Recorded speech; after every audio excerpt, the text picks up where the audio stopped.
Welcome to Drive the Daf. Clear, structured explanation of the daily Daf in 20 minutes. You can even follow in the car. Eruvin Daf Pei Gimel is primarily about measures of volume. It contains one Mishnah. From the beginning of the Daf until the Mishnah is discussing the measure of eggs and kav and saw. It's three separate discussions. One, we're comparing the shear of Tumas Oichlin to the other shiurim. The Gemara is continuing a previous discussion about the size of a pras. Then the Gemara will note that Rebbe had a very large saw at some point. The Gemara will try to figure out how he got such a large saw. Then the Gemara will compare the three times in which the measures of various shiurim changed. The Gemara has a few other halachas at the end, and then the Gemara moves on to the Mishnah, which starts a series of Mishnayos that discuss a kind of random assortment, seemingly random assortment of halachos in Hilchos Eruvin. So first of all, we had seen at the end of our last sugya that we were discussing the size of a loaf of bread, which should be used to create an eruv tchumen. And it was a machlokes between Rabbi Yochanan ben Broika and Rabbi Shimon. How big that loaf of bread was. According to Rabbi Yochanan ben Broika, it was 1/4 of a kav.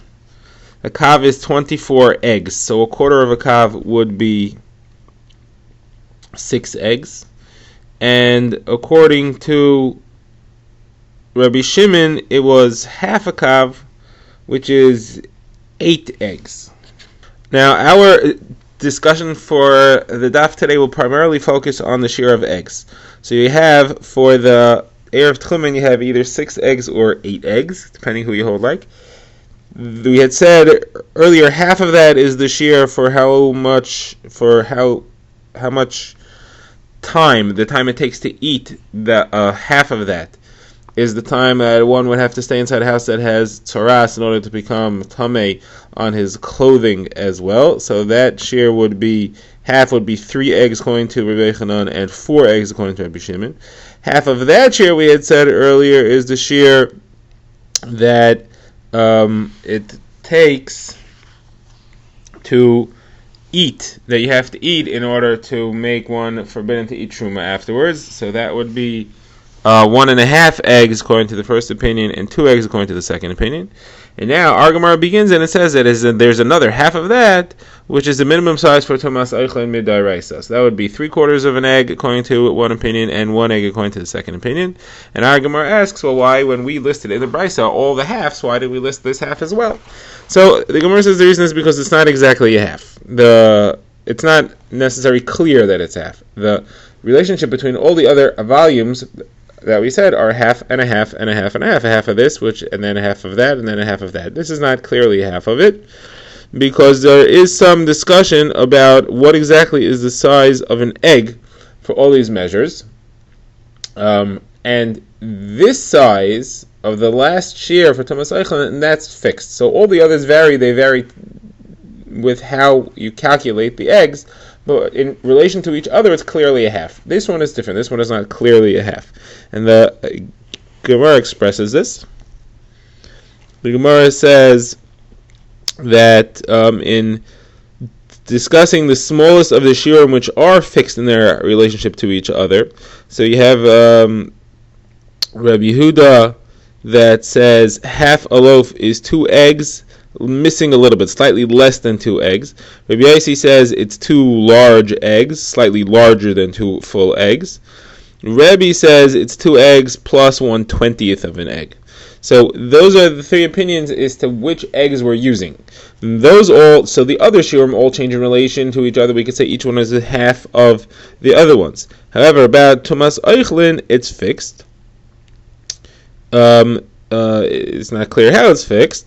Rabbi Nassan and Rabbi Doisa say it's an exact egg, plus that's including the shell. Chachamim say it's an exact egg without the shell. But either way, it doesn't vary. So therefore, it's not clearly a half of the last share. We said that for making one for forbidden to eat truma afterwards.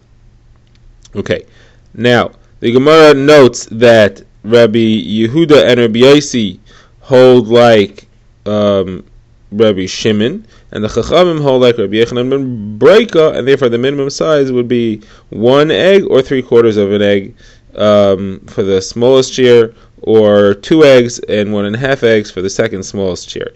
So the Gemara asks, what are you adding? We already know that. It says it's straightforward. The Gemara says the word seicha is the fact that when we say that you measure the shear, we mean measuring them loosely, that it's not exactly fixed.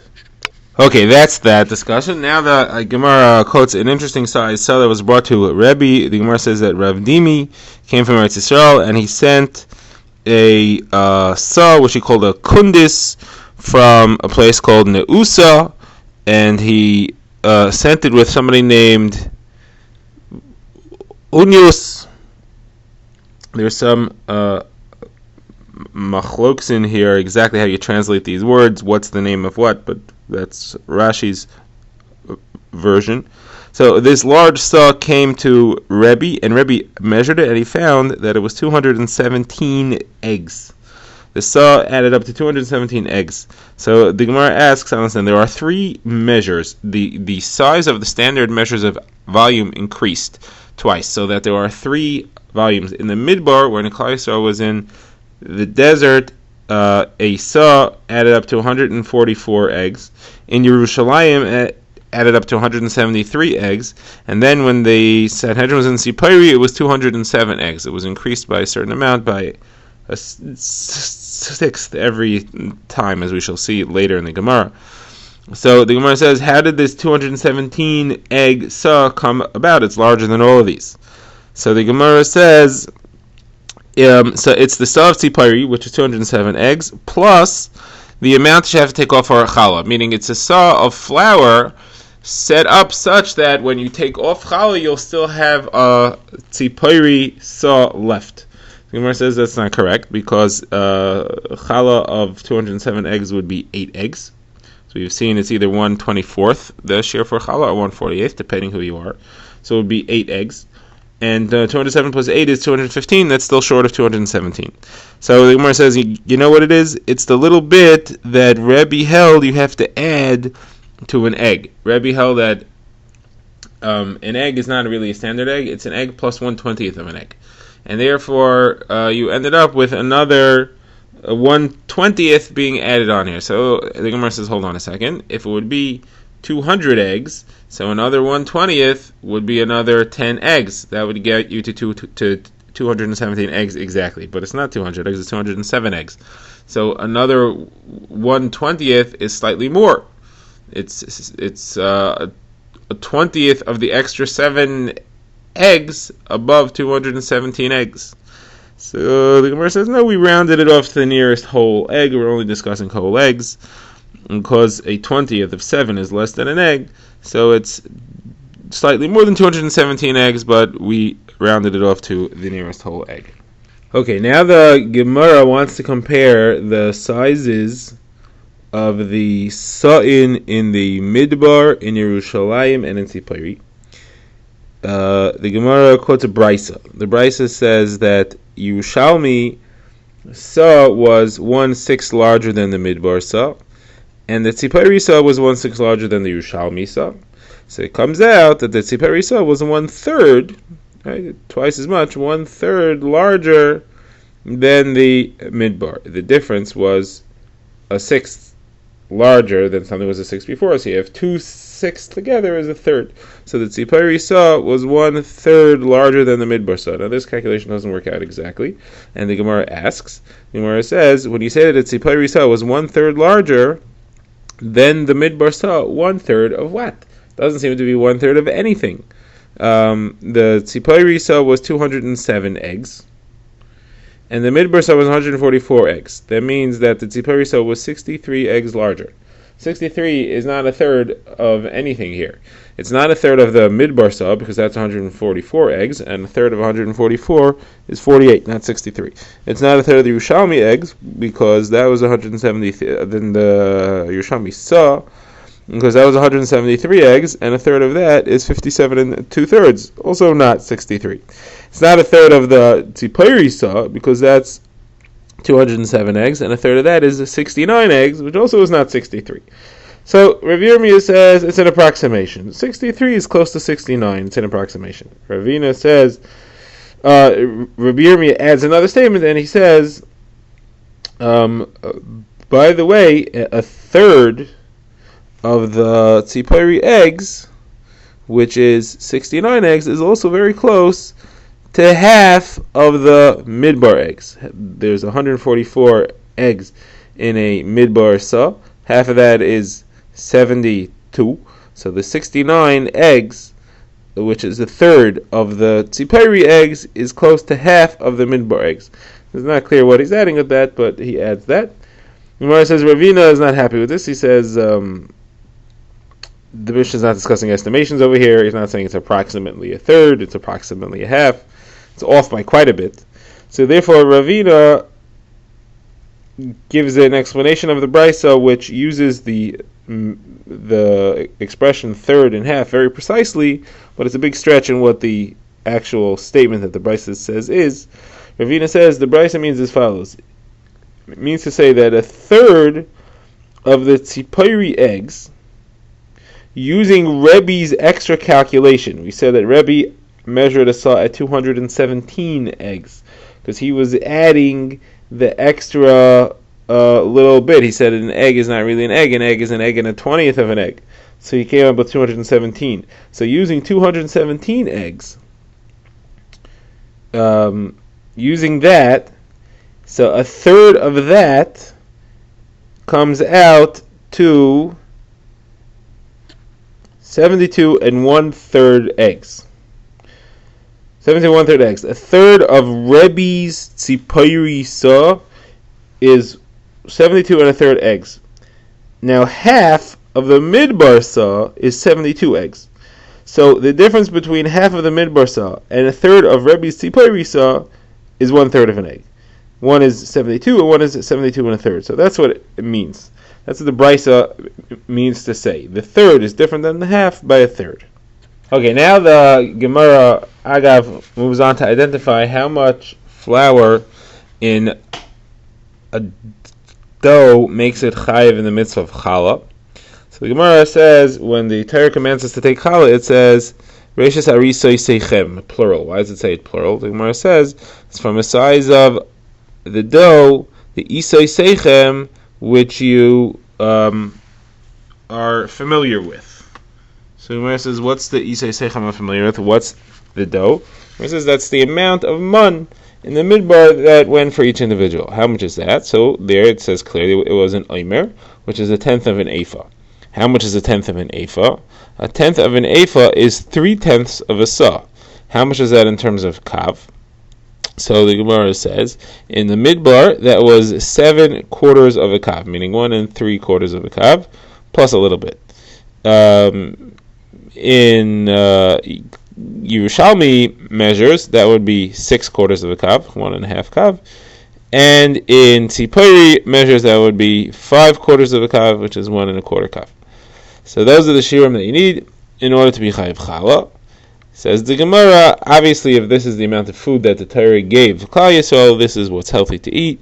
And from there we learn out that somebody who eats that much is going to be healthy and he'll be blessed. Somebody eats more than that is a bit of a glutton, and somebody eats less than that must have a digestive issue. Okay, we now begin the next Mishnah, which goes back to the discussion of what happens when you have two chatzeros, or two different reshuyos near each other, and there's some border between them. That border, if it's its own reshus, or if it's not big enough to be reshus, if it's a malkum betor, who does it belong to? So the Mishnah discusses the case where you have a yard, and next to the yard there's a building, and the building has a porch.